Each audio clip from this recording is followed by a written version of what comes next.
I love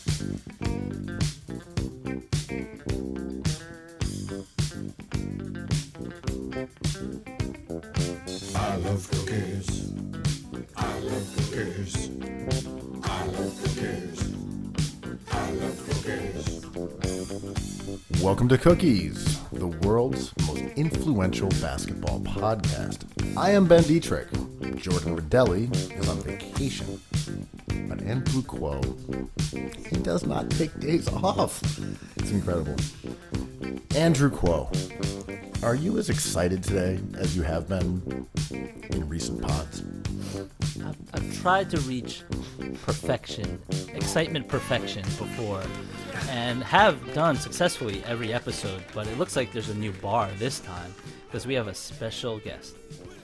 Well, I mean, perfection is hard to do, and yet we have for several years upped perfection on a almost daily to weekly basis. Almost.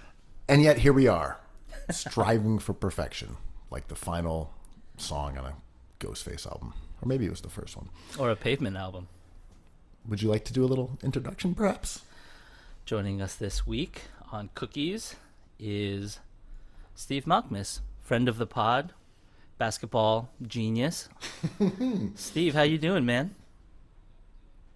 It's yeah, I'm glad to be here, you know, on the legendary Cookies Hoops podcast, which I have introduced like a virus to many West Coasters, you know, who want to get a little taste of what you're doing. So I'm glad to talk to you, Andrew. It's been a while.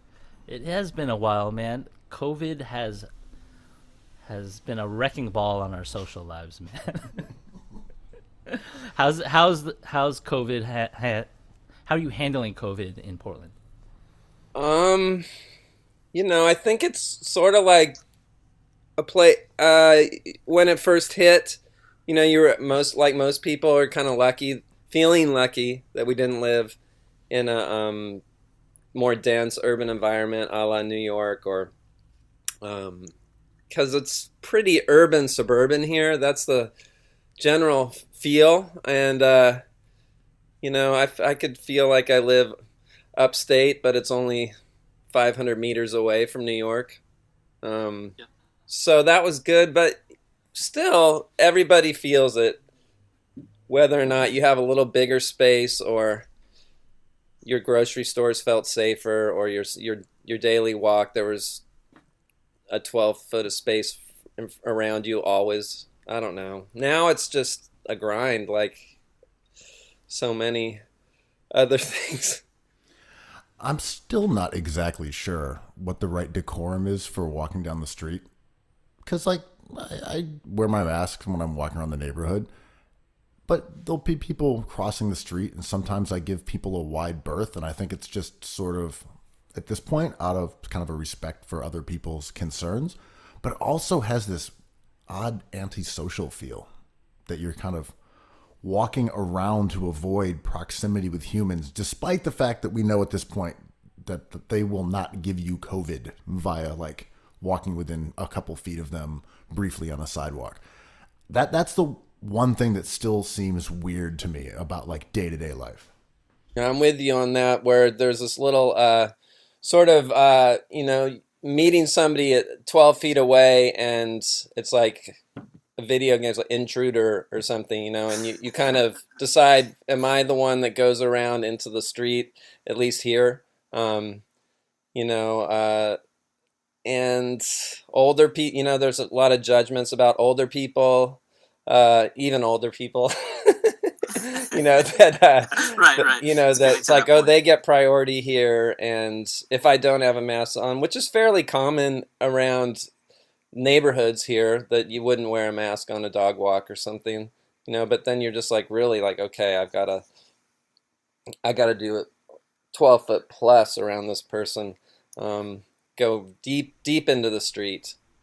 Yeah, New York is very hard body with masks, I would say, at least around here in, like, North Brooklyn. It's I mean, I think it's safer. It's a good example, but it's everybody. You know, when you walk around, I would say it's 85% masked when you're on the street. Like, it's pretty impressive, to be honest. That is good. I think it's the right thing to do. It could, I mean, I don't feel at all Trumpy or scofflawy when I'm doing it here, though. I guess there's different. It depends, If you're downtown, yeah, mask on. But even there, it's kind of a mix, because it's not so crowded and there's space, and obviously every place indoors is automatic mask. So I felt nature returning, healing a little bit the other day because my rage for New York City bicyclists came back. And like they were just like, cutting me off right and left, like barking at me.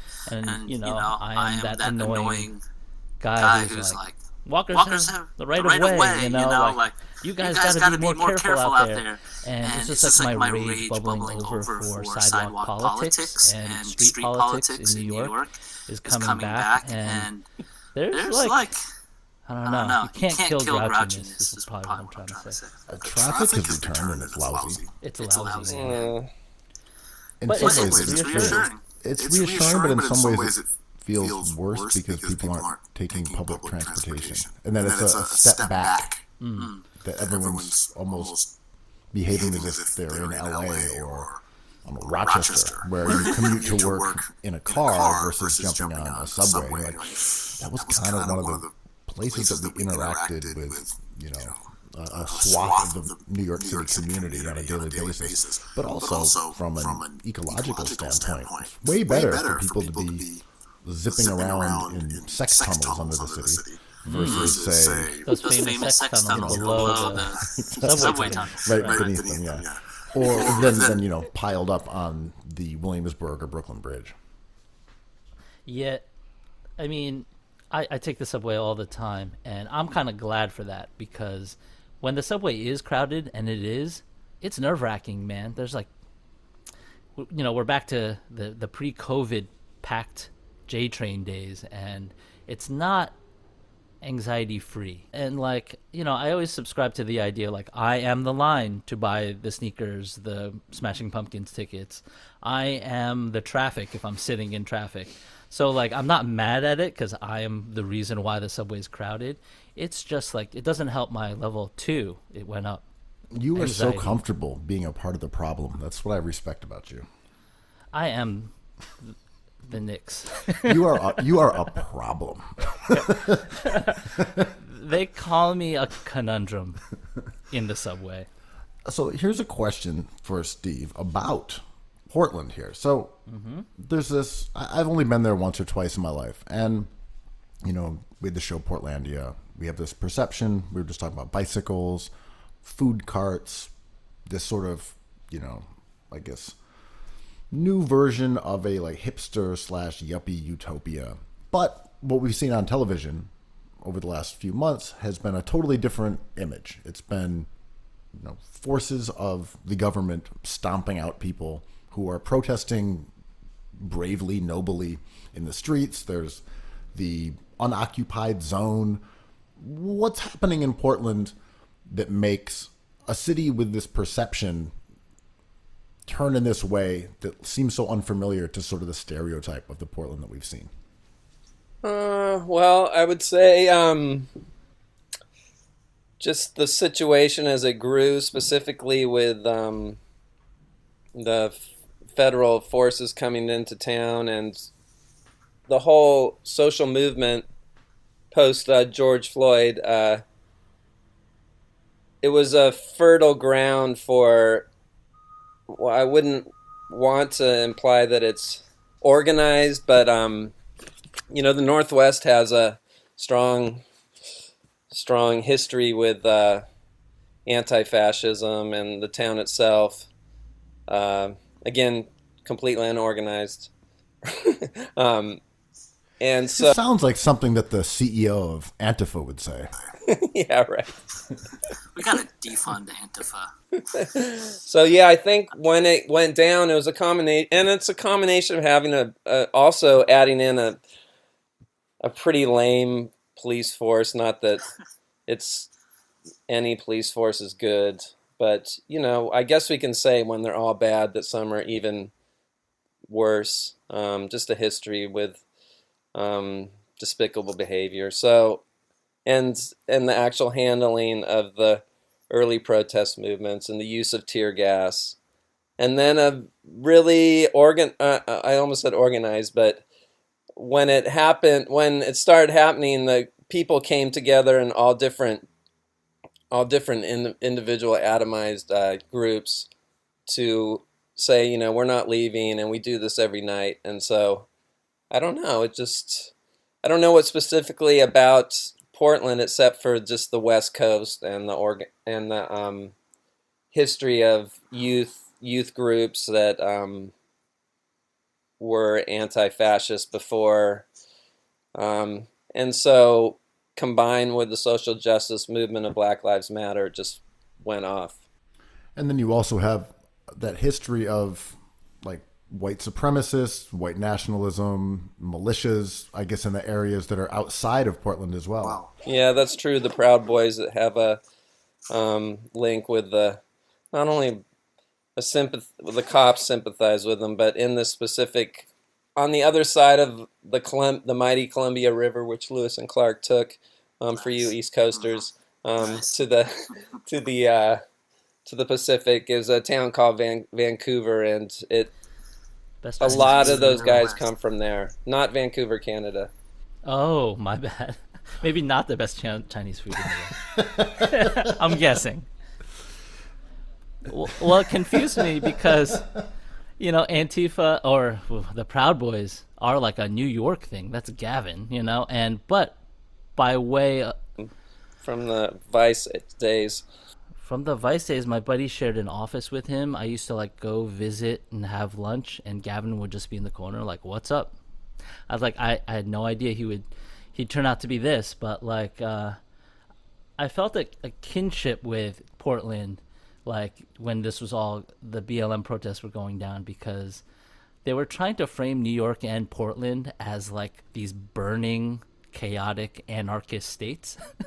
And there's this website called Twitter, and I would just like throw a bat signal out there and be like, "Yo, guys, what's happening in Portland right now?" And they're like, "Okay, one street is kind of a mess, but everything else is totally fine." And I'm like, same with New York, man. Like, there's little pockets of unrest, and there's a burning trash can, and unfortunately, like a looted store here and there.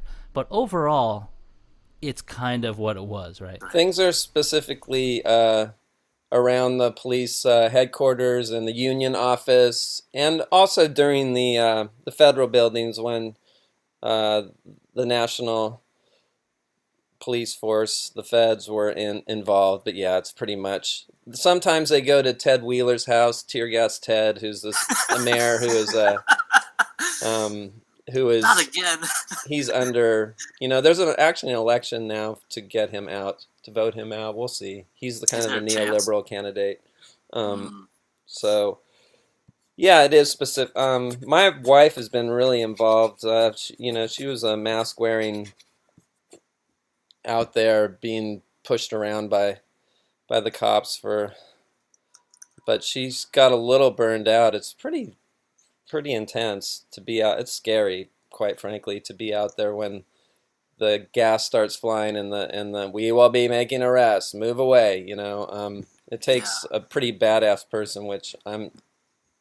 You're badass, Steve. You're badass. Well, I am old, like relative to the demographic that's out there. Although there are some total granddads that are out there every night without masks.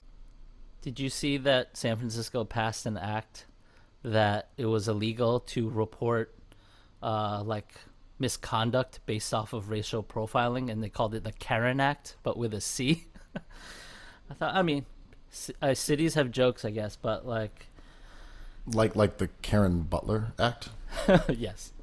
What's up with Karan? But we can talk about gang affiliations later. But like, back to Portland stuff. Like, me and Ben were talking when the BLM protests were going on in New York, and we felt kind of aged out of the experience here. Like, it was a very young person's feel or kind of act, I feel like. And everybody was out, like, of all ages, but towards the nighttime, it was like I was like, it's time to go back to my house, I think. And it's weird. I feel like it's interesting to hear you talk about it, Steve, because, I first heard your music when we were all young people, like very young people. And it was, I remember, not to get into, I remember when I bought my first record, but I remember listening to you guys when I was like very impressionable and I had unlimited energy. And it made me do things like Xerox zines and like go to shows and drive very long ways to see you guys play.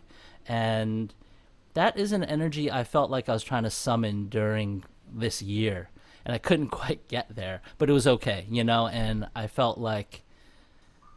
Yeah, it's perilous with COVID. I mean, not to interrupt into you, at my age, I mean, I hate talking about age because it is but a number. However,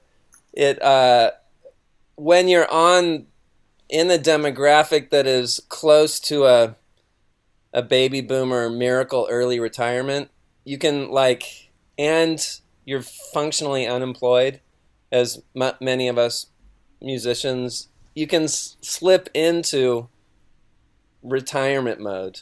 Yeah, man. And it's dangerous, It's like I don't really feel like going over to that tape, my digital workstation and make a song. I made plenty of songs, and I should go play tennis, with the other.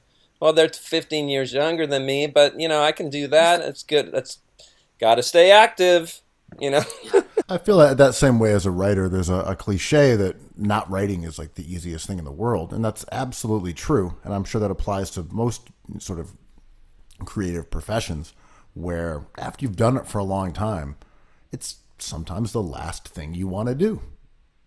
Like, I could sit here and watch 6 episodes of Unsolved Mysteries, or I could try to write. You're like, that's an easy choice. 6 hours of Unsolved Mysteries, and I'm going to solve each and every one of them before I get to writing. I mean, there's a certain discipline in what everyone does, and especially like making music, writing, or whatever we do, there has to be some kind of like release. Like, you don't prep a bunch of food and then not cook it. And it's really hard when something like COVID happens, when you're like, well, I write songs and I write words, but then not being sure where it would live after you do those things. And I think up to a point you could be like, oh, I've written 400 songs, but on the 401st song you're just like, but what's the point, right? Like, I think, and me and Ben argue about this all the time, this is where middlemen come in and help us and help people kind of like connect dots in our society, or like the weird ecosystem in a garden or something. It's just like, it's really difficult to motivate yourself during something like this. You tell yourself I like to tell myself if I didn't get relatively successful that I would have I would have to find some sort of economic means of support. It might have been in just something not about my art. And I was like, I would still plug away, down here and just make my own songs. Because I love it. But, are you sure you would really do that? You don't really know if you would just do it because you love it. I don't know. Yeah, like how bad? Who wants it more, right? And I always think about that. And I think, somehow my living space has turned into my studio, because I stopped going to my studio as much because it's too far to walk to. And I don't love the subways. So, like, my living room has turned into, like, this disgusting painting studio. And I'm not sure if that's a good thing or a bad thing. I feel bad for my wife, But I wonder how smart we're working, or how, like, what's the point of doing something like me and Ben would talk all the time if we didn't have a pod. But since we have a pod, we have a schedule where, we get up and we talk about current events and whatever, and his weird Sixers takes. And that's a way to structure something. But when there's no structure and we have to recreate it, it's like we get a little bit of chaos, which is fun, but I think has been really challenging in the last, especially recently. You guys, when the COVID hit, was so good. I just you don't need to have an online or a vouch during the podcast of love for it, but just the grind you guys went through, and you were kind of living it, and it was a coping mechanism for y'all, and I loved it. I'm just saying, Thanks, it was Steve. something to do, just like for you. You know, it was like, Yes. man, it was awesome. But it's like with us, all three of us in non-traditional careers, or at least non-careers that require you going into an office or working a 9 to 5 schedule, the COVID era isn't that different in some ways than normal existence. So it's both easier, I think, but it's also an easy excuse that we may not have had before COVID descended across the globe, where we can say, oh, yeah, how was I supposed to get any work done? COVID. Like, yeah, but you were at home anyway. You were going to be in front of your desk or your monitor or in your studio. You're like, COVID. But this is where we were arguing about like walking down the streets, right? And you're right, totally. But like you could still walk down the street. The street's there. You have feet. You're healthy. Go do it. But my whole I was like, I was like, whoa, why don't you get a city bike? You're like, nah. I'm like, what about the electronic ones? You're like, I said, nah. No, I'm not getting a bike. And it's, well, I say the thing like that because I'm like, I'm not talking about physically not being able to do something or being lazy. I'm talking about this like a few 100,000 people died in front of our eyes, and I'm just like, I don't have the will to do it. Do you know what I mean? It's like, it's not the fact that I can't go out there and frolic in the streets, with a mask, because I can. It's just like that motivation has vanished. I don't know what Portland is like right now. New York City is essentially completely dead. I mean, there's little pockets. There's a few little illegal hangs and things like that. But for the most part, New York is totally dead after 11 p.m.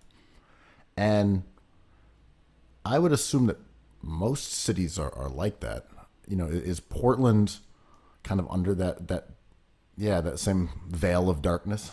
Yeah, with the good weather, I met some friends for a beer. It's only a second time I've been out to a actual night establishment. And we had to move on from the spot that I recommended because it was a half-hour wait. That's because there's limited space. But in these little hipster zones where there's trendy places, people are still having sex, or they're still doing stuff. I don't know. Yeah, it's weather related. I wonder what it's going to be like when it rains. Because it gets really dark here, and it gets hard to muster the courage to go out. And once that hits, I don't know how well our little plastic pods are, or if they're ready for that, the outdoor seating stuff. Yeah, we were talking about this, I think, just last episode, and they're so scrappy, and my heart really goes out to these little ramshackle structures that are built along the side of the road. And, trucks are going by, and plastic bags are whipping off the back of it, and people in there trying to have a $17 cocktail. I'm like, everyone's doing their best. They're doing a great job. But, like, thinking about those things in February. It's not going to work. I had a horrible tooth surgery, and I binge watched this show on Netflix called Alone. Not getting paid for that.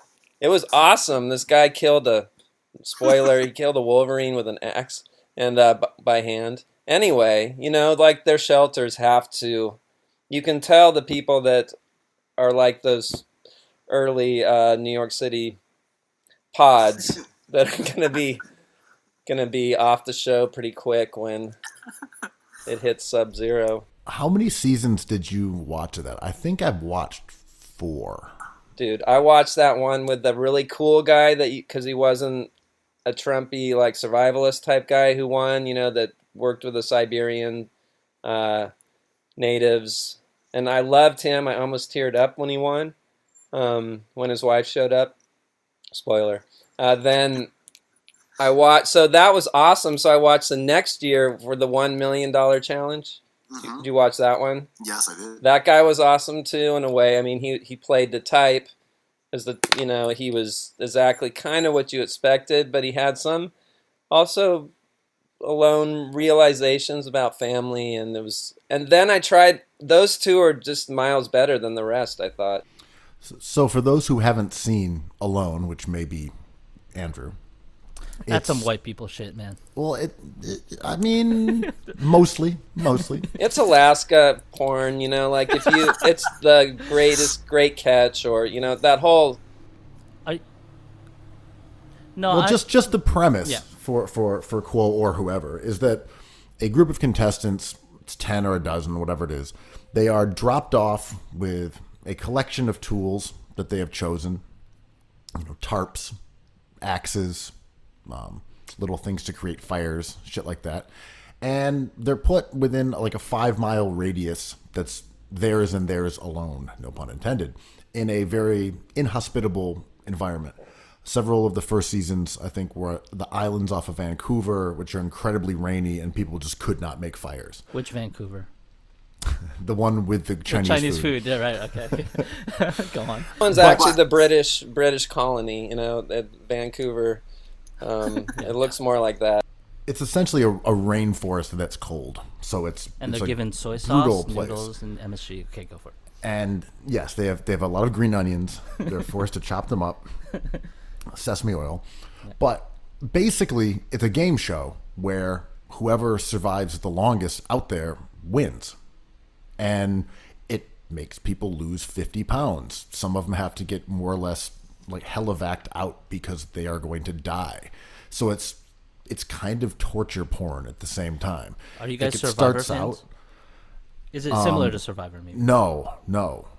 This is like someone by themselves mentally going crazy for 3 months. They have to film themselves, so there's no, Oh, I was gonna ask. they have to bring this, Pelican case of cameras, and so they are responsible for their narrative. That's interesting. So they're artists, right? They're creating the projection of what they're going through. That's kind of interesting. What was interesting to me was that the first season was people who were into this stuff for the most part. And a few people spent 2 nights out there and were like, yo, there are wolves, I'm out. And they have a phone that they can call and people will come and get them immediately. So they're like, there are bears outside my tent. Holy shit. Bing, I'm out. By a couple seasons in, everyone was so good at this stuff. And it reminded me almost in a basketball sense of like And One. So like when at first people started doing little basketball tricks and crossovers, it was like, oh wow, that's good. And then a few years in, when people had the institutional knowledge, not to say they got it from the show, but you saw people who were really about this like outdoor life, and they all build like their huts the same way. They all build traps the same way. You kind of saw how good these guys are at like just survival versus like a normal survivor person. It was. There started to be data about, the winners don't primarily fish, so I'm bringing hooks and a net, like they started to get sabermetric about it by the 7th season.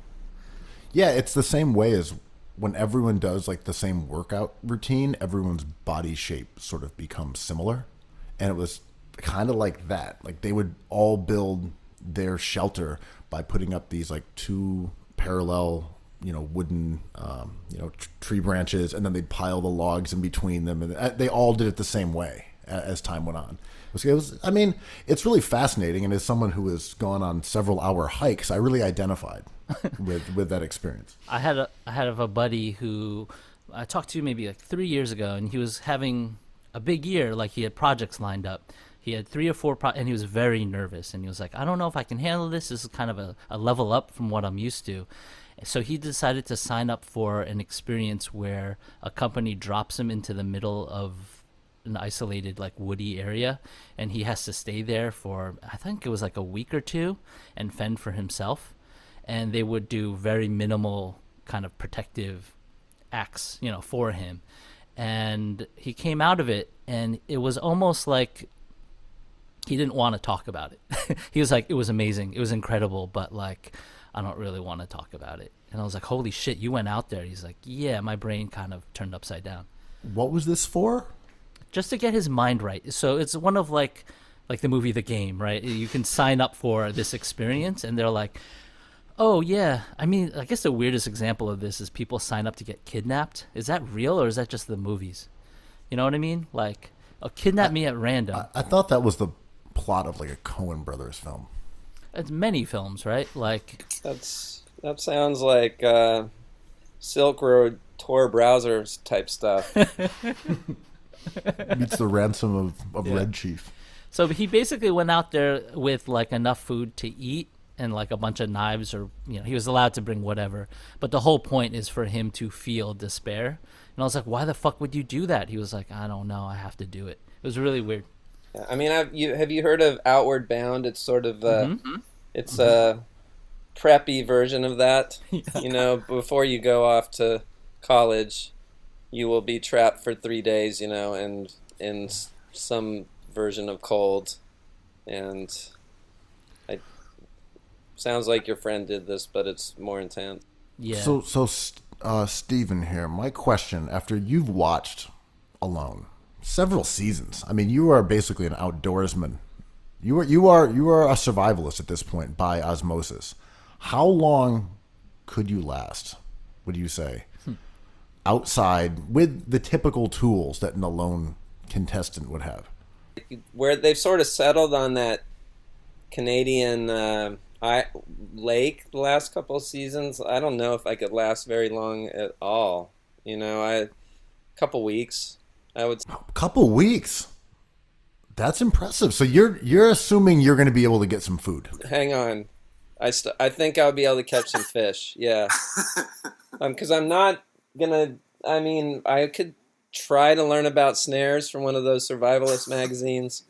I'm gonna put my survival on the fish, because I like the fish, and that would be it. That would be the determining if I could last 2 weeks, because I'm not going to last much longer than that. I don't have any foraging expertise, so that's out. Snares seem like they'd be really bad for your fingernails. Like you have a lot of rocks falling on your hands, splinters. It just does not seem to be up my alley. Plus, what are you catching?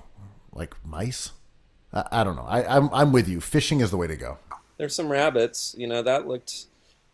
Rabbit and trout sounds pretty nice. Come on, you guys would be eating ants in like 6 days. Yeah, that's a good meal at Portland Eatery.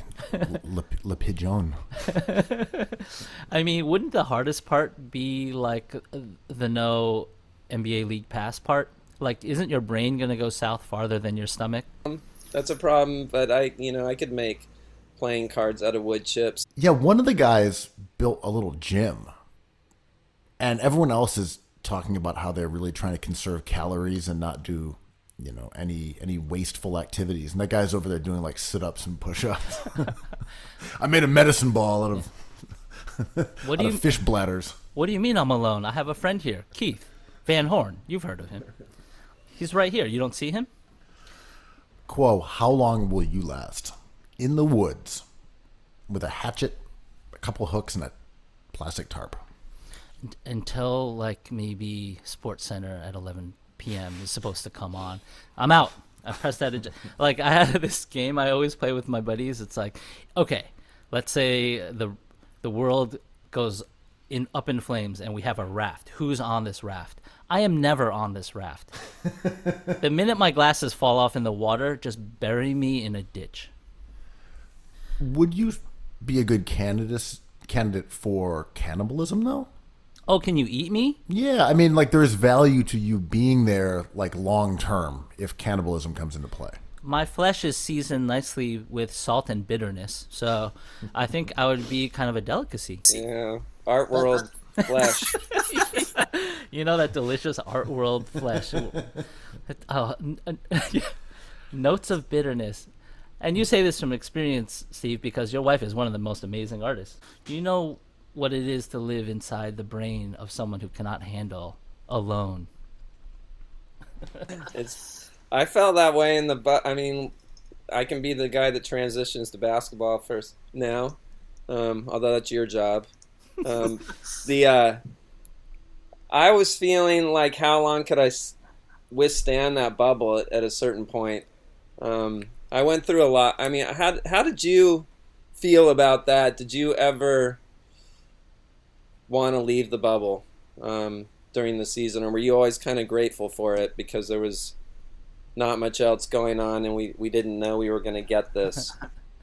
I kind of, to Ben's annoyance, I maybe run a little neutral when it comes to like that kind of frustration. I got bored for a second, maybe during the conference finals. I was really mad at Jamal Murray for ousting Kawhi Leonard because I really wanted to see the Clippers and Lakers. But there was a dip in interest. But, you know, every episode, styles make fights. So when the fights were good, I was really engaged. But when the fights were bad, I kind of lost interest. And it wasn't frustration. I don't know about you guys. I have like a level 3 frustration going throughout like my life, every second of my day during this COVID thing. And I'm hoping it doesn't translate to post-COVID. But I really felt like these players were doing us a service. And I was just psyched to have basketball, man. My enthusiasm when they first started playing in the bubble was much higher than it was for the rest of it. And that was in part because I was skeptical that the bubble would work. I didn't know if it was the right idea. I didn't know if the timing made sense during Black Lives Matter protests going on nationwide. So I thought there were a lot of compelling storylines to the bubble when it first sort of kicked off, as well as the fact that you had the majority of NBA teams in there, minus the ones who are terrible and the one that's relegated out of the NBA. So the games were just exceptionally good. And of course, that's a testament to how these guys stay in shape and how fantastic they are at basketball. But you do realize when you winnow out 10 of the worst teams in the NBA, the games just get a lot better. You're like, oh, wait, where are the Wizards and Hornets? Maybe the Wizards were there and I just forgot. I guess they were. Don't say it. Don't go there. Don't talk about my team. Anyway, you once the bad teams were out, and you have all these good teams, all these good players, and the games would go from noon until 10 at night. That was really wonderful. And it would also had this tension of, will the bubble actually work? What will the games be like? But I'm with you in terms of what Quo was saying. My attention waned the second week when they were playing and out the string of regular season games just to satisfy their TV contract. Like, there was no point in that second week. It was just for money. No one was watching. They didn't matter. The only thing that was actually relevant was the play-in in the West, which, of course, the Portland Trailblazers were successful in. Yeah, and they that was exciting, and there were some. It seems like I was thinking about the season. What do you think that the teams, as it came down, if we're talking sort of plus minus of players, that it seems like it became like a dynamic duo season even more than usual. And you know, like obviously, is that just a product of how good the studs are? Like, we've studified everybody, like the people that are good, that you need studs, and there's only 2 you can afford in a cap, or and which studs, right? Yeah, I mean, me and Ben love to talk about like the difference between a prom king player like Bradley Beal versus a player like Jimmy Butler or Nikola Jokic. I call those guys ones, or, you know, like the let's say we take the Warriors with Kevin and Steph being ones, and then, you know, What's Dre, a 3/4 or? I got him like a 1-, man. I'm a huge Dre fan, but So he's a 1 with those guys, or he's you're equaling him to Kevin and Steph. definitely a tick below. But I think he's not like a standalone 1, but in that situation, I think he commands so much of that defensive end of the game that you have to take into consideration that he might be like one of 3 players who can do what he does. But he doesn't win a championship by himself. I was calling him a 3/4 in my dumb thing, where those ones were LeBron and even on a very harsh scale, I think you could say that Warriors team was a 1, a 2, and a 2. But if we were going to say Clay and Draymond are 2s. And you could look at the Cavs, and the Cavs had, LeBron, Kawhi, Kyrie, Love. That might be 1-1-2. 1-1-2. But this year's teams, as we were talking about a few weeks ago, these year's teams did not quite have that level of super high-end talent. I think you were correct when you say it was really duos, because there was not a team that was as good as LeBron, Kyrie, and Kevin. I don't think there was not a team that had obviously the talent of the Hamptons 5. There was not a team that had the talent of last year's Raptors, or even in my mind last year's Sixers. Frank It really Ntilikina, was. R.J. Barrett. Most of these were incomplete teams that had 2 stars, whether it was Bam and Jimmy together, or it was LeBron and AD, or it was Kawhi and Paul George.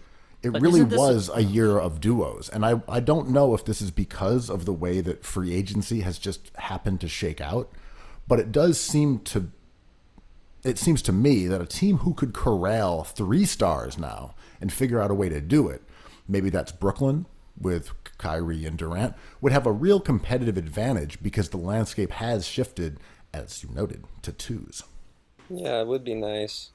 I mean, Miami had, when Dragic was playing out of his mind, he was, at least against Boston, and before that, they had an added 1 almost, the way he was playing. But that was just a streak. Right. I mean, you look at the Boston Big Three, the Heatles with, LeBron, Wade, Bosh. All these teams, I think, were really superior to all the ones that shook out this season. And I don't really have a good explanation for why. I think it just kind of happened that way. Is this a question of the way a game, like the game plays out? Because for the Heatles example, I think Bosh really took a back seat and he changed his game. He became like kind of a chameleon. And in any set of 3 1s, there's always one player who kind of has to change their game, just with the way possessions are constructed and the clock exists. And I think even in Boston, you had Ray Allen turn into a specialist, and he was not the Bucks' Ray Allen. So I would almost argue, yeah, on paper, Ray Allen and Chris Bosh are 1s, but they were not 1s in their trio. And I think that's an advantage of someone like Draymond Green, who's a 1 but doesn't do the things that the other 1s do. That's a good point. I also think that having someone who is a 1 that's being used maybe as a 2, you still have an advantage of that guy actually being a 1. Like he has that skill set. He has that ability. Like Chris Bosh was a lot better than, say, like a Brook Lopez, even if by the end he was used. Yeah, Milwaukee had only 1, really. And what is Milwaukee going to do?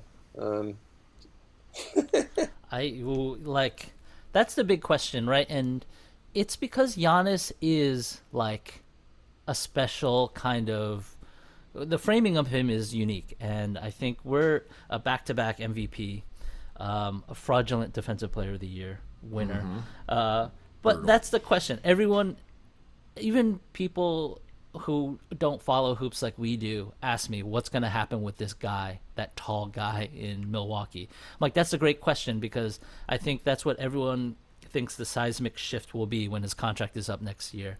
Is it going to be New York or LA or Miami, right? I don't think he does anything. I think they probably play out the season, and then he chooses like New York. He's a really intriguing player because when optimized, you have to have him with the ball in his hands, driving to the basket with 4 guys spread around the perimeter. And the Bucks have figured it out. It is also not that hospitable in much the way that the Vancouver Islands are not for people who are trying to survive, for another superstar to coexist. If you're a kind of ball dominant superstar, Giannis can't really just post up because that doesn't work in the modern NBA. He kind of has to have the ball and has to drive. And look, there are plenty of possessions a game for people to coexist, but Giannis is not the easiest guy in the world to say, hey, let's put him next to Jimmy Butler and Bam. And you're like, well, there really isn't a lot of shooting there. You have 2 guys who kind of play the same position and do the same sort of things.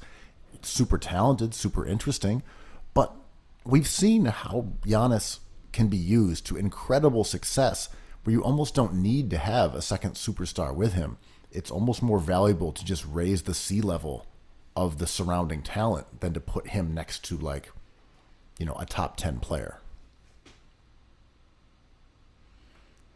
Are we overthinking it? I would just add him to every team and have these guys figure it out because the Bucks were really good, man. I don't think he's a problem to build around. I'm more saying I almost think that the way to make Giannis's team better is not necessarily like Giannis with another superstar as much as it could be. Just like the collective level of everyone like knocking down more shots, being better defenders, etc. Because what he does is kind of unstoppable. Like there's only a few guys in the league who can prevent him from doing it. Mitchell Robinson. Yeah, I agree. Those are all true. I don't think there's a player that exists like outside Kevin Durant and LeBron James, and we have to hold Giannis to that standard because he has the awards to prove it. But he's just not that guy, and I agree. He's probably of a championship team. He's probably not the best player on the championship team, right? Which is really weird to think about. He probably has statistics that rival the best player on his team, but he probably doesn't run that team. I also just wonder if they got unlucky.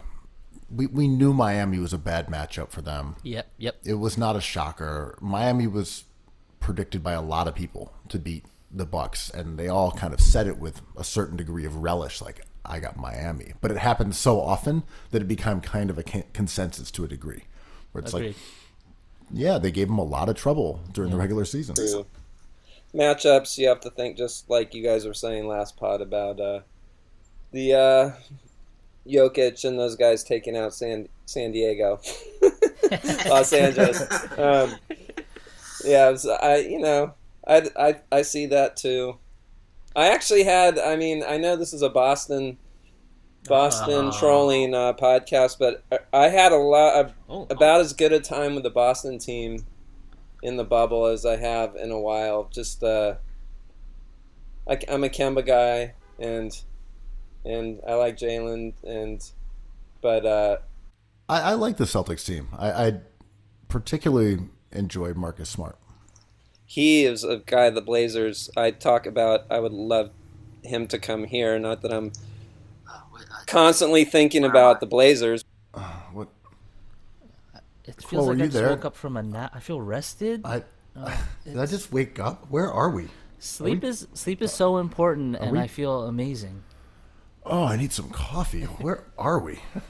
All right, it's a Steve's team, and It's, I don't want. it's time to talk about the Portland Trailblazers. So this season, great run in the bubble. Dame Lillard was fantastic. They got to to play the Lakers in the first round, which is obviously not the greatest set of circumstances because that team did go on to win the NBA title. But at the time, we loved that matchup. We were salivating. How do you feel? Game one, up to that point, I mean, if you could say in your life that you kind of, died of a heart attack at 49, but you were up one game you snuck into the playoffs and you were up one game against the Lakers. Yeah. Not such a bad way to go, guys. As a Sixers fan, I understand this very well. You know, the Allen Iverson Game 1 victory over the Lakers is as good as it's ever gotten. Yeah, I have a dunk with John Stark, so we're talking real championships here. Just 3 winners talking hoops. 3 champions, just cutting it up. So, you know, Portland has kind of been in the same position for a few years. They went to the Western Conference Finals, but this also didn't necessarily feel like too much of a step back because Nurkic was injured, and they also weren't necessarily favored to go to the Western Conference Finals last year either. Are you happy with Portland as they are? Do you think they need to make moves to become a contender? Would you like them to pull the plug on this experiment? Like, where are you as a Portland fan about this current team that's kind of sort of been in stasis for a couple of seasons? You know, from a while, do you remember the concept of the Bad Boys and the Jailblazers? Mm-hmm. Teams with J.R. Ryder and Rashid and Bonzi. What's that? Bonzi Wells. Yeah. Arvidas So there Sabonis. was a time. I mean, they were a little bit conservative here. I think I sort of imagine this sort of gray-haired grandma in a homemade Blazers knit sweater in the season ticket area that they're always kind of appealing to, at least psychologically. It's like, we want good character guys. Mm-hmm. And I can't say that's necessarily a bad thing, but, you know, I think everyone's selective about that. It's just when you have a choice between 2 pretty close things, you pick the good character guy in your mind or whatever. And if they're doing that, I suppose I'm okay with that. But it just seems they're building in a kind of a European, we like white dudes style too, always. What's with that? Do you notice that at all?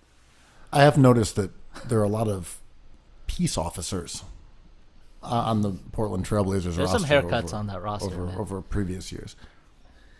You know, we have a Gordon Hayward's brother in the kid from Gonzaga that's always hurt. What, you remember? Collins? He definitely does. Yeah, Yeah. you're talking Zach Collins. Yeah. I was shocked when they dealt Myers Leonard. That is a quintessential. Yeah, that guy had been law making arrests enforcement. for years up in Yeah. Portland. he almost got a ring ish, you know? That was, which was so bizarre.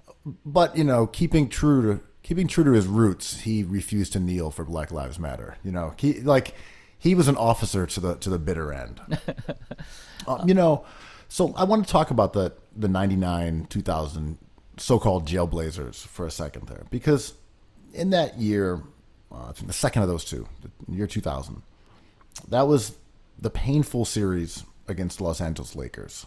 7 games, Western Conference Finals. Fairly infamous, maybe not as much as the one in Sacramento, where there's all sorts of insinuations, allegations, conspiracy theories about the refs and the league stepping in to prolong that series to help the Lakers. Do you feel as if the 2000 Western Conference Finals was affected by a hidden hand? No, I don't know. I mean, it's hard to narratives fit. I mean, we know that the league would certainly have wanted LeBron to win this year, but I don't think there was a hidden hand. I remember watching that game where I think it was the Blazers were up 19 or something in the third quarter, right? Was it game 5 or 6? Sort of infamous. I just moved to Portland and I went over to some people's house that were showing the game, and it just turned on its tail. You know, I was new here, and I'm a Los Angeles kid originally, you know. I have Laker, more like Magic worthy Michael Cooper blood in me. Wow. At least from the Celtics versus Celtics Lakers, you know, my dad used to go to Inglewood to see games and stuff. So yeah, I was like, I was never a Kobe fan or this kind of Showtime, Shaq eras and stuff. I wasn't rolling with them, but so I was just like, that hurts though. I mean, that hurts anybody to lose a game like that. Year 2000, Game 7. Portland goes into the fourth quarter. I'm doing the math here as I as I go. I believe it was with a 13-point lead. They're outscored. Yeah. Oh. They were outscored by 18 in the fourth quarter of Game 7. This was a game in which the Portland Trailblazers shot a grand total of 16 foul shots, and the Lakers shot 37. Yes. This is a key in the Lakers conspiracy canon. I mean, we watched it with our own. We watched the games, bro, and it was happening. And I think, well, it's interesting to talk about these Blazers because they were the coolest team in the NBA. I was so mad at that game. So mad. I was so mad at Sacramento losing. I was so mad at Portland losing. I'm still angry. But the madness wasn't from the team. It was like, what is happening to this game? It's spiraling out of control. Like. It was for the refs. perversion of the sport. But if you're watching it as a amongst Portland fans, you just all you get is this like really bad feeling, and it's like, this is a bad party. When can I leave? Like it's not, and it was a lot of not hardcore fans. Just it was at that level of success where people were into it because they were winning. Mm-hmm. And they were popular, you know what I mean? But still, I was like, ugh. I don't even want to analyze this. I just feel bad. Yeah. And I think we adjust to what we're watching, and we see the Lakers having a parade at the free throw line. And we're like, okay, we understand that they're going to have like a 4-to-1 ratio with foul shots. Can we still win? And you can still win. And it's like, as a viewer pulling for the Blazers, you're rooting against so many different things on the court, and it was still close. And you're just like, God damn it. It was very frustrating. There's obviously with Chris Paul going to the Clippers, like what there's another time where it's just New Orleans' hand was basic small market hand, felt like it was, they were on a plank and pushed over the edge. For the bigger markets and the West Coast bias. I do think this is where some of my minor hostility towards the Portland franchise today emanates from. And it's that I really wanted them to win. This was 20 years ago. I've been Rip City Van Winkle for 2 decades since. Day ones. As a day one, a Portland day one. You know me. Was that... it felt like the city and the organization turned on these guys who deserved to win that game, in my mind, were an incredibly exciting and fun team, had all these cool players, and people vilified them for smoking weed in a state where growing weed is now legal, selling weed is now legal. These guys were vilified, drummed out of town, and then back to your original point about them rebranding this as a character organization with grannies knitting blazer shawls in the lobby of the Rose Center, the Rose, whatever it's called. I'm like, you had this great team, and you decided it was more important to be like, I don't know. It's a bummer, but they've made some good picks, and I'm a Lillard. I will. He's a great guy. He's from Oakland, and I just Dame Dollar. He's a good guy anyway. He raps. He's dropped bars at my friend's studio. Okay. What? I want to hear this story. Do you have more details about this? It's kind of always in the future. A collab is there's potential for me and my ilk, because it was at a kind of Nike, even though he's an Adidas guy. It was at a Nike studio kind of place. Anyway, I don't know. So yeah, I live here. I live amongst the Blazers fans. I'm gonna find the good in it. What I like, I'm gonna take. It's Do you think? Oh, sorry, quote. 1 second. Do you think that a project with Dame Dollar dropping bars will that be better than the double LP you made with Evan Turner? That who did? Who did? You made with Evan Turner. My friends have get Halloween candy from him. You know, he lived in Portland proper, Evan Turner. I'll give him that. You know, he lived in the rich folks up on the hill instead of suburbia, you know, near the training center, or you know what I mean. So I'm a fan of Evan for that. People Not love only that, but yeah, I don't know.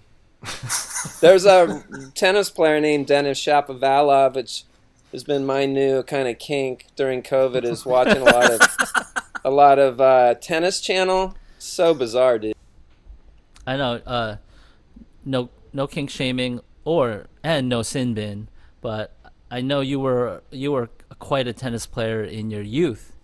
Were you a baller in your youth? Did you have handles? What was your game like? It was the era of Prince rackets. They took over these oversized rackets, so I was best with the wooden rackets, not to like early mid 70s relative to my peer group. It was a kind of a trend with all sports when guys got wider and more testosterone out. I just stayed the same stick figure, and so that pretty much hurt me. But now as I get into the senior circuit, that comes back to help me, you know, because I lighter on my feet. Interesting. Had a lot of luck with no injuries with my legs, just genetically. So I'm back. So you're like Nurkic, who sheds 25 pounds before the bub and just dominates. That's right. Yeah. So I played tennis a lot. But anyway, there's a guy, Denis Shapovalov. He's Canadian, hypothetical bad boy. He's also a rapper. He's white. What? But if I could get them together, Dame and Dennis, 2D, maybe I can make a 3D. I don't know who else in the sports world I can get. Were you using? No one wants to talk about athletes rapping. Oh, we do. I know. I'm like, how do we get out of this conversation? We never. I was trying to bring up Bjorn Borg wooden rackets just to like quickly go back 30 years. Steve, how did you miss out on being on the Judgment Night soundtrack? You were there. You were right there, right? Like Pavement was going. That was that the hip hop rap or hip hop indie rock fusion, like Sonic Youth and Cypress Hill, etc. Helmet, House of Pain, Teenage Fan Club, and De La Soul. Dinosaur Jr. and well, we had no manager for one thing. That sounds like an inside job of like, you know, John Silva. I don't know if you know who that is. Gold Mountain, and or just the suits. You know, we were not there for that. I think that album goes down in history as one of those things where it has like an inverse bell curve effect. It was like really cool, then we tried to forget about it. Now it's like I feel like artists who are older is like, why wasn't I on that thing? Like I was there, I was playing, I had an album out, and meanwhile the Booyah Tribe is like, yep, we did it. We wanted it more. I only remember 2 songs that I paid attention to. I had the album, which were the Biohazard Onyx one, and then De La Soul and Teenage Fan Club, Fallen. That was a really good record. Those were the 2 that I remember liking. Mm-hmm. I do not. Yes, totally. I do not recall it having a popular reception among my friends who listen to either specific genre. Had to get new friends, man. My friend circle was going nuts. Please, man. Slayer, Ice-T, let's go, man. I mean, I would have liked to be a fly on the wall during hearing some of these collabs, and of course, I I heard some Sorry, I'm funny just stories imagining. from Sonic Youth about working with Cypress Hill and just their work style. Just how they came up with lyrics. It was off the cuff. Like kind of just I'll leave for 5 minutes and write something down. And how's this? So which I like. I appreciate that seat of your pants style. Mm-hmm. Like, I want the Judgment Night effect to infiltrate the NBA. I want All-Star Weekend, instead of 2 teams, I want sets of 3-on-3, a 3-on-3 tournament with like random players together, maybe even a rapper on each team. You are just a new metal fan of relegation. Oh, absolutely, man. Dancing under an overpass. Who's waiting to rekindle that moment when you had your little yellow Sony Walkman with 2 plugs in it, listening to Mudhoney and Sir Mix-a-Lot off That was of the a jam. Judgment Night soundtrack. That's a Seattle one. That is a Seattle one. Oh man, we had a grunge chat with who was that? Cat Marnell? No, Nomi Fry, and With Nomi Fry. Does she know grunge?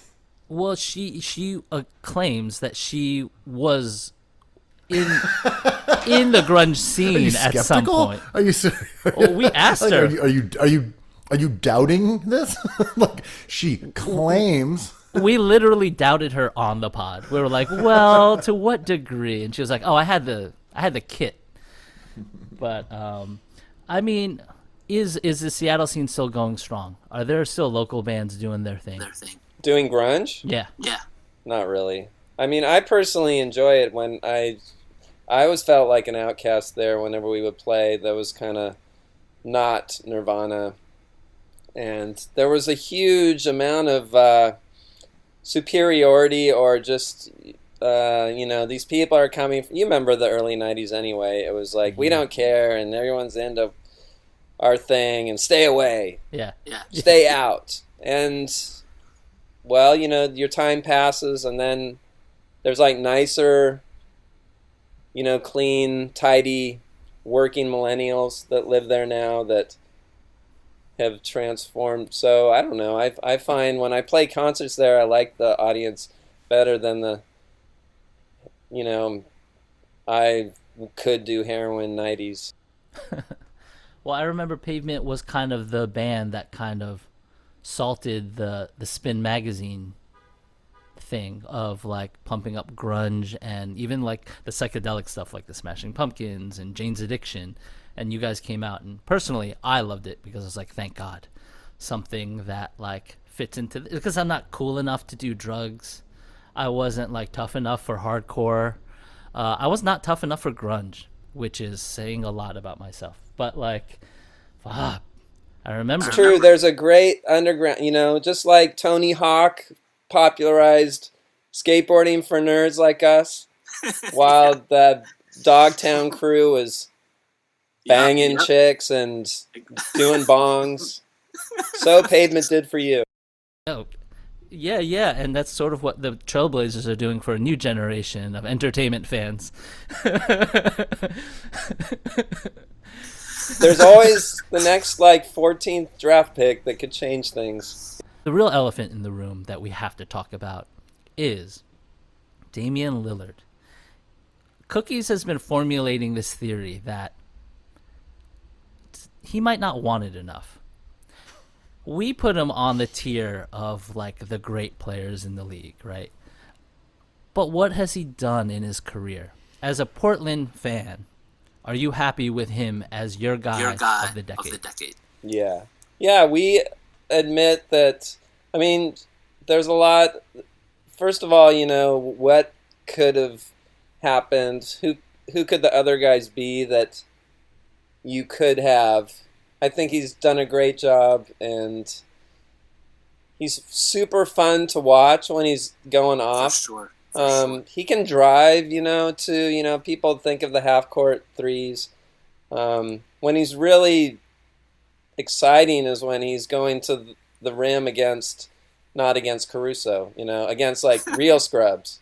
Because there is a problem with him sort of being erased by Caruso Beverleys of the world. Like a certain kind of guard has given, and it was Chris Paul at one point. I don't know what they do because I'm not a total watcher of games to see why it happens. But he's streaky too, as you know. And But he's exciting. I mean, I want excitement. This market is. Utah's in a better position than us now. Denver is. That's kind of. I think that's our competition.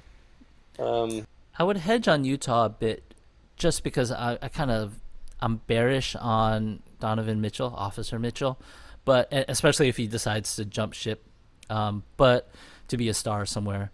But Damian Lillard is kind of an originalist, right? Like, he has said publicly that he wants to stay with one team, and Portland's his team, and all these players moving around, they're frauds, and I like that idea. I think that's amazing that he wants to do it in Portland.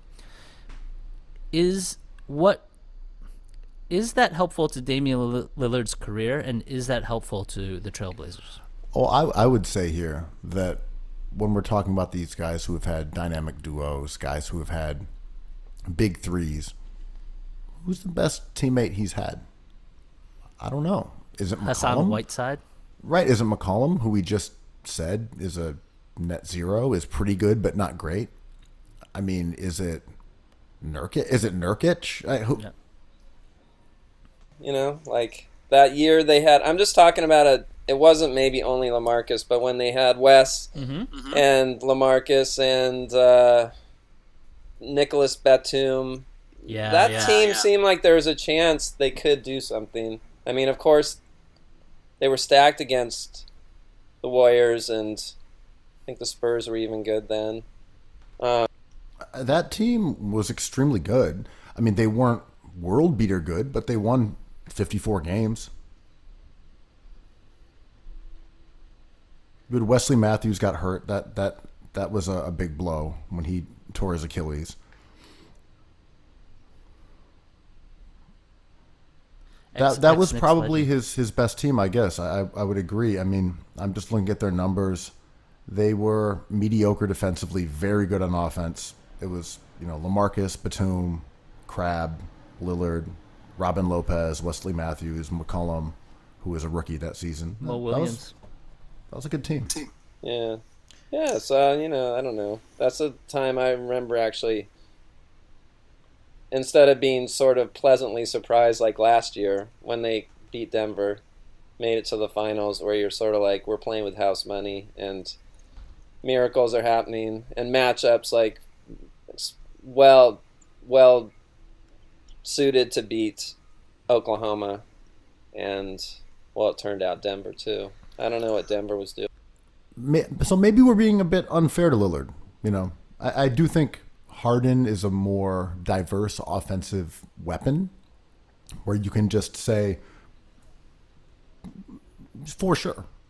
I mean, I don't think that's really too debatable, but Harden's played with KD. Harden's played with Russ. He's played with Chris Paul. Lillard has not had, other than LaMarcus Aldridge, excuse me, and I'm getting choked up here, an annual All-Star on his team. He hasn't had a Batman to his Robin or a Robin to his Batman. And this is like he might never. And this is why I posed that question: if it's good for Lillard to stay in Portland or good for the Blazers, because he's good enough to get them a bad pick every year because he's that good. And as a tourist looking at the Blazers, I think what? Oh, where am I? I think it's like, I find it frustrating because I think I want to see Dame turn into a nuclear weapon, like in a playoff situation. I think he has that vibe that not many players have, and we want him to have this moment, and he's had amazing moments in the NBA. But to go far into playoffs, I think, would be really joyful. But I think he's too good for the Blazers to pair him up with another one, because the Blazers aren't necessarily a destination city for free agents, right? So they would have to draft a good player, and get some damaged goods type player that is one more season in them, or I don't know. Yeah. I mean, look, they might have been able to, say, trade for Jimmy Butler or Paul George. For whatever reason, they also haven't swung for the fences on that kind of player where the value is diminished because, say, they're an impending free agent or something like that. Yeah. They have never tried to do one of those moves that I can think of. Yeah, they never do a last ditch. We got these guys for one more year. They're always kind of in a perennial not rebuild, but just like a 7th seed. It's true. They think like a 7th seed. Son, if you think like a 7th seed, you're always going to be one. That's what they always say. I was hoping the December timeline would come true, but since Ben's boy is still president, it looks like we're pushing everything back farther and farther. Yeah, I don't know how you start anything before November 3rd. Yeah. One thing I read about, I actually want to say it was in Oregon. I'm pretty sure, but they made an interesting point about how 37% of the vote was already in this one district or county that they were talking about, and according to exit polls, 73% of those votes were for Democrats. Or I guess not exit polls. I don't know. Whatever. Just rock with me on the numbers here. The premise here was that the indecisiveness of people actually going to the polls was now shifting to being a Republican issue in some places, which is a crazy development where Democrats are going out and voting early. And because Trump has sort of bristled in many ways at mail-in voting and early voting, that now Republicans might get smacked by a rainstorm. Yeah. There's now these elements that come into play, like a rainstorm, that just aren't going to affect the Democratic voting base or electorate in the same way that they potentially would wreak havoc on Republican turnout. Very, very weird set of circumstances where one party is showing up and the other one isn't. Yeah, that's awesome. As far as I'm concerned, I mean, there's certainly in this household, there's been a lot of calling people to say, get out there and we need you. And if you imagine this Gen X household is doing that, imagine real go-getters. I don't know. I think we all know we haven't seen the bottom of this economically. We're still grounded. It's insane. It's gonna be election day, and we're still at home waiting for someone to do something. It's insane. It just speaks of a little bit of insanity to me. Well, I mean, I don't think we're necessarily at home, so to speak, as much as, America's open. America did a bad job with COVID, but it's just kind of open at this point. Well, it's open in reality, but in business is closed for a little, as an idea. What I'm saying is there's a demand problem. There's this absolutely perception of people screaming about open America back up. It's open, man. I'm not talking about you. I'm saying it's open. Yeah. Where can't you go? You want to go to the museum? Go to the museum. You want to go to the restaurant? Cool. Go eat your food there. But we're still in the mind prison, right? No one's spending money because we're in a mind prison. Well, we're also in a COVID-ravaged land where, and not New York City, obviously, but most places in America, it's a demand. Movie theaters shutting down left and right. It's not because of, they're closed necessarily. No one wants to go. No one wants to be in restaurants. No one wants to be in nightclubs or even can fill them up. I don't know. There is no way out of this right now. And I went I went to the mall yesterday, Cookies fans, looking for a Christmas gift or a birthday gift for my daughter, and those, a semi half full mall in terms of businesses, it's always creepy. Malls are creepy in general and also really fun. I mean, I like them, but when there's half the businesses are shut and it's just old people drinking Starbucks atrium because there's nowhere else to go, and young people.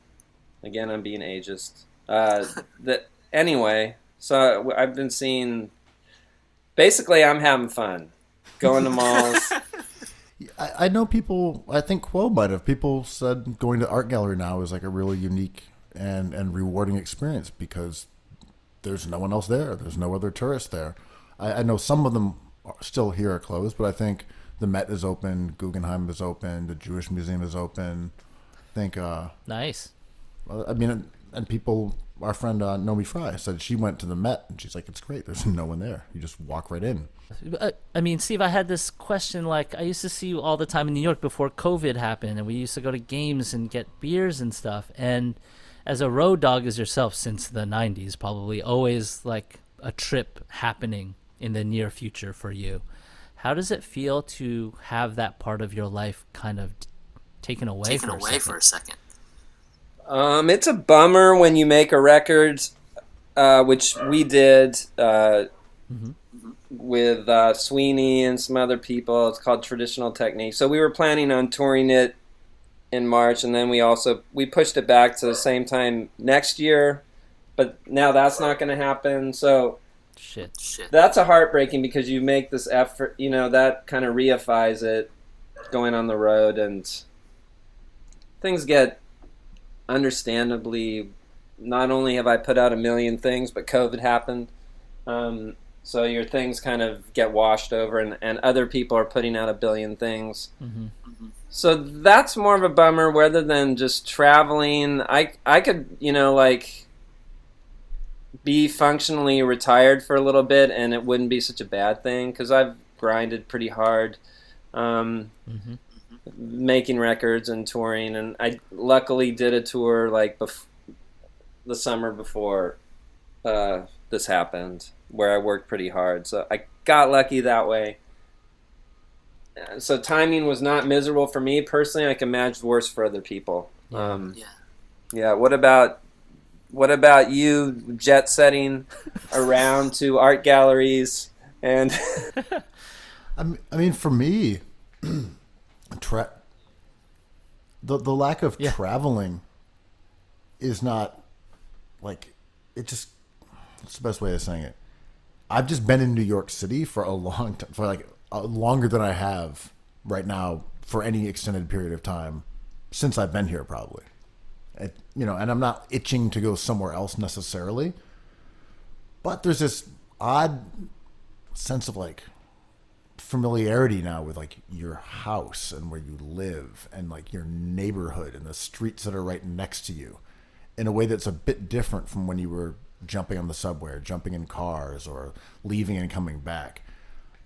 I'm definitely over it.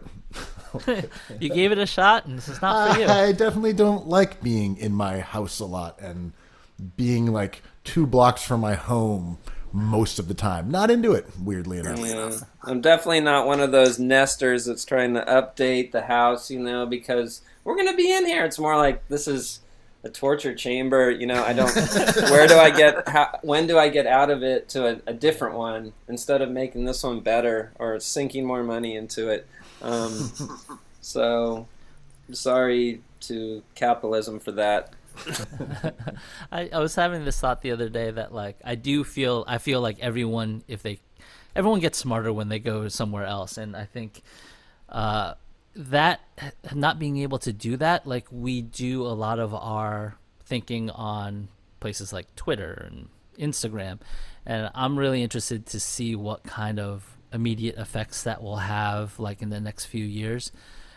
Not being able to do the things that we've done in order to learn things, and then just reading stuff on Twitter through that process. I don't know if it's going to be better or worse. It might be better, but hard to say. Yeah, I mean, there's been my wife does a lot of kind of mutual aid group chats, Zoom style, that I think wouldn't have happened, or she might, in some ways, while it's not in person, it can be more not to play to a narrative of a commercial like I'm going to teach myself guitar during COVID,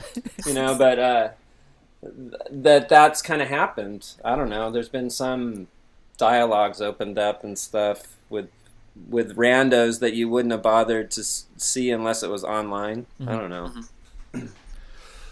Guess that's the upside. The online randos. Oh, cool, a rando. Yeah. Oh. Looks like a rando is talking. I feel like I've become good friends with at least 3 randos on Twitter through the years that I've never met in person. I'm not even sure what their real names are, but we interact to the point where, like, we'll DM and just be like, oh, are you okay? It's like, yeah, I had a bad month. It's really weird. I like it.